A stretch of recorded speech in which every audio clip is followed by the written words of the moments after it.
morning. My name is Yvette Roldan. I'm an engineer here at Wastewater Treatment Plant 3 with the City of Bakersfield, and we're just going to do a quick overview of our facility and our treatment process at Plant 3. This is a model that was prepared for us when we did our Plant 3 expansion. Previously we were a trickling filter facility, and now we're an activated sludge facility. So they gave us this model that does a quick overview of the entire treatment process. These are our administrative offices, and currently we're standing in this building here where our SCADA operation rooms is. So that's administrative offices. This is the Headworks. All of the water that we treat at this facility, which is everything pretty much west of the 99 freeway, it enters into the Headworks. That's where we try to remove all the inorganic solids, plastics, rags, things that are going to affect our equipment further into the process. So all of our wastewater comes into here. We keep track of three things. We keep track of the liquid, the solids, and the gas as we're going through the process. So all of the inorganics at this point are removed and they're hauled off to a landfill. The liquid continues through the process into this section, the primary clarifiers.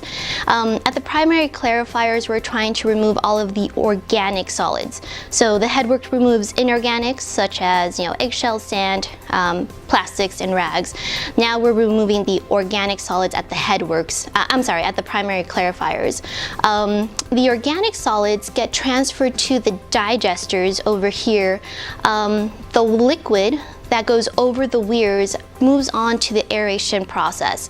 The aeration basins, which are these over here, we have 10 of them, but currently our facility is treating about half of its total capacity. So there's 10 A basins.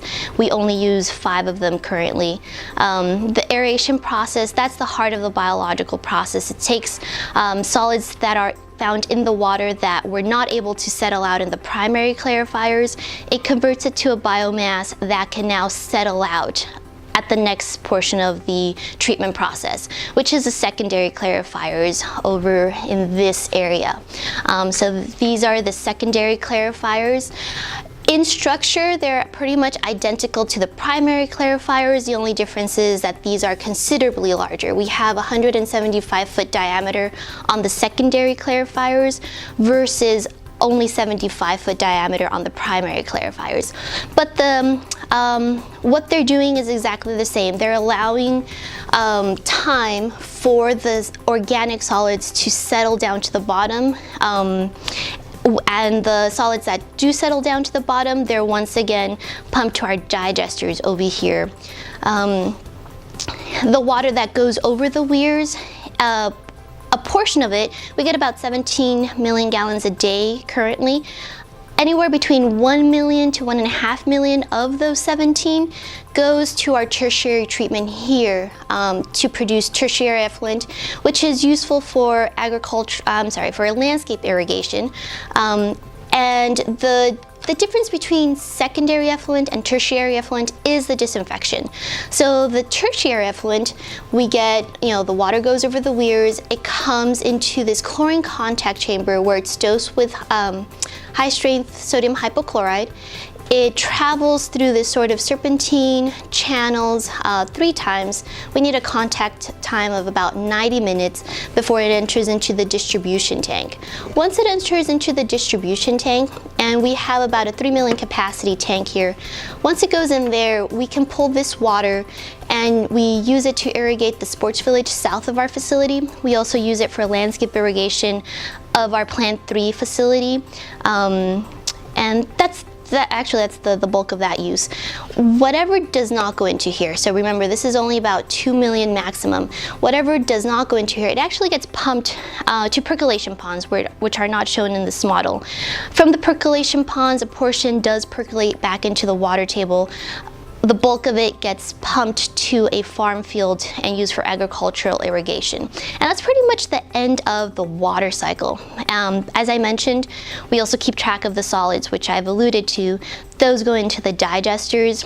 The detention time between our initial digestion and then our final digestion, it's about 21 days combined.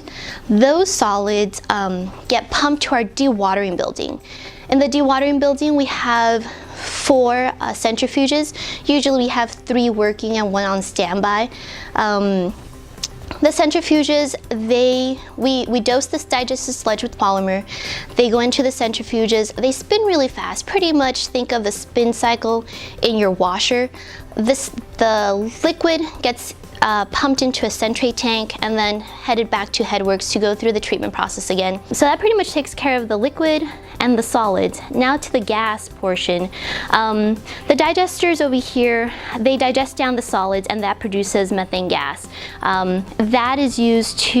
That gets scrubbed over here. We have a siloxane scrubber and H2S scrubber, hydrogen sulfide scrubber.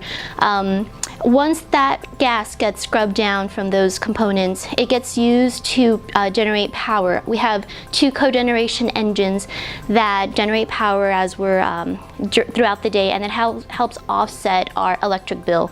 We also have a 1 megawatt solar field, which is not pictured here, but that also helps offset our electric bill. So that pretty much it takes us through the gas, the solids, and the liquid, and that's pretty much an overview, a complete overview of our treatment here at Plant 3. If you have any questions or would like an actual tour, please feel free to contact us at the City of Bakersfield Wastewater Division, and we'd be happy to accommodate you.